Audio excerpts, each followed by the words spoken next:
Hey everybody, this is the Fantasy Sports Boss bringing to you my updated position rankings for 2023 fantasy football. A lot of requests were made lately about doing so, and today I'm going to discuss who I have ranked at the quarterback position from number 24 up through number 13. And then in a subsequent video, I'm going to reveal my top 12 at this point. With still a couple of months to go before the 2023 season kicks off.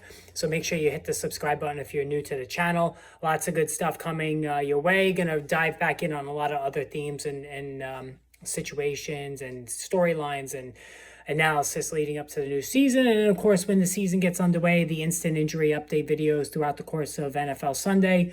So make sure you're a subscriber for that. So what I did this morning is kind of fine tune my quarterback rankings. And today I'm going to go from numbers 24 up through number 13, which encompass tier 5, 4, and part of tier 3 from my quarterback rankings for 2023. So I'm going to work backwards, and I'm going to start with number 24, which is Jordan Love of the Green Bay Packers. So Jordan Love, obviously this is just a complete crapshoot. There's virtually no data on him because he's hardly played since being drafted, first round pick that generated a lot of controversy for the Green Bay Packers and Aaron Rodgers, who wasn't happy about the move. Going back to his tape from college, he had accuracy issues, a decent athlete, powerful arm. So you have concerns there about Love's ability to consistently complete passes. Really in single quarterback leagues, he's just a flyer. He's a wild card lottery ticket, whatever you want to call it. And I'm not actively chasing him anywhere. Number 23, I have Jimmy Garoppolo. Listen, Jimmy Garoppolo has done nothing but win games as a starting quarterback in the NFL. The problem with Jimmy G, of course, is twofold. One, he can't stay on the field. And two, is that he doesn't throw the ball deep. So with the Raiders, how is that going to jive with Davante Adams? That's why I do have concerns about Adams. And that's just one aspect of it. And Garoppolo, just can't consistently stay on the field.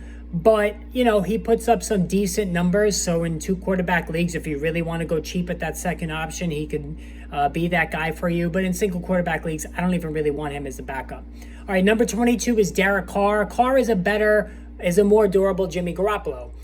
With more of a proclivity for throwing it down the field. We saw how good he jived with Davante Adams last season. Now he goes to New Orleans, that on paper has a really good collection of offensive talent with Chris Olave, Michael Thomas if he can stay on the field, and Alvin Kamara, Jamal Williams in the backfield.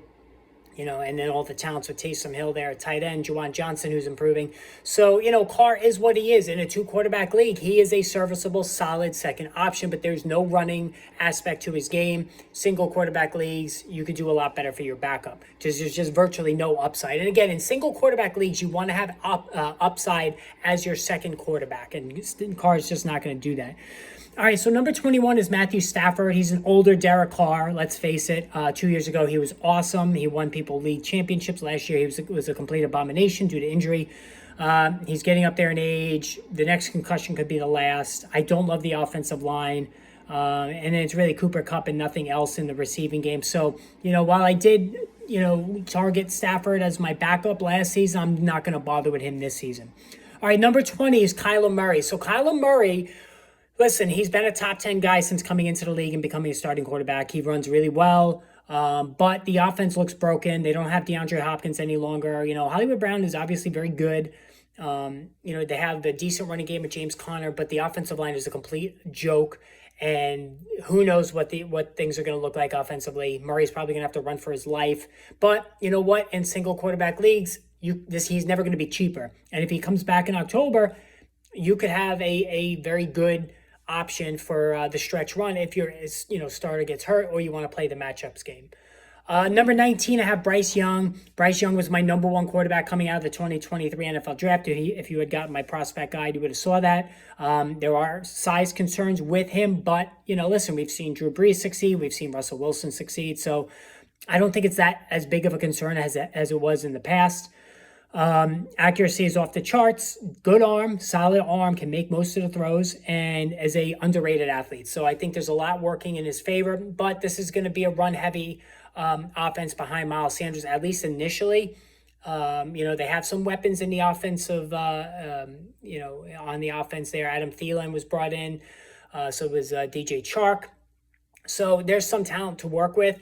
And in a single quarterback league, I'm okay with having Bryce Young as a high upside backup. All right, so number 18 is Russell Wilson. Listen, he was beyond horrible last season, but with Sean Payton coming into town with his offensive mind, Wilson is at least deserving of an audit in 2 quarterback leagues. I picked him up off the scrap heap for one start against the Chiefs down the stretch of last season. That helped clinch me a game. He actually played well in December last season, helped clinch a playoff spot for me. Got better as the season went on last year. And I think with Sean Payton and the Sean Payton offense, things could turn around, but his running days are over. Listen, you don't want to, he's a fading player, so you don't want to chase players whose best years are behind them. But at least there's a semi bit of intrigue with Peyton in town. All right, 17 is Jared Goff. The problem with Jared Goff is that almost all of his numbers were compiled at home last season. Struggled badly on the road. Very, very few touchdown passes on the road. So that's a problem for him. You're going to have to constantly play the home road matchups with him. There's virtually no running game to his name as well. But he's durable. Goff is always out there, and that's something to be said in fantasy football. You really need dependability at quarterback, and Goff will give you that. And the offense played much better than I anticipated last year. He's got some weapons, led by Amon-Ra St. Brown. So as a backup in single quarterback leagues, Goff works pretty well. Number 16 is Kirk Cousins. We've seen the Kirk Cousins show. He's very solid, very underrated. Again, no running aspect to his game, just like Jared Goff, but he's better than Jared Goff. Justin Jefferson, exceptional talent. Jordan Addison joining KJ Osborne. So the offensive weaponry is terrific. Can Alexander Madison take the pressure off consistently as a starter? Who knows? But Cousins has proven beyond a shadow of a doubt in 2 quarterback leagues, he can be very good as that second quarterback. And in single quarterback leagues, he works as a top backup guy. No doubt about it. All right, number 15. And I forgot to mention, so my tier 5 goes from Jordan Love at 24 through Bryce Young at 19. My tier 4 goes from 18, Russell Wilson, to number 15, which is Anthony Richardson. All right, so the Colts are going to put him out there at some point in September, maybe even week 1. Very, very few starts in college, very shaky accuracy, terrible accuracy, actually, for a college quarterback, but he is a phenomenal athlete. Think Justin Fields more than Cam Newton. I know the size is more Cam Newton, but the speed is more Justin Fields. I think that's what we're going to see in terms of fantasy production early on. A lot of running, scatter shot passing. But in single quarterback leagues, that is a sky-high guy to have on your bench, but I think the price is going to be a little high, that more comfortable than I'm willing to pay for Anthony Richardson, but he's the last player for me in tier 4. Now, tier 3, number 14 is Aaron Rodgers. So he will be reinvigorated on a decent-looking Jets offense led by Garrett Wilson. I think he's going to turn Wilson into a star, no doubt about it. He's got Allen Lazard. Very good running game with Breece Hall.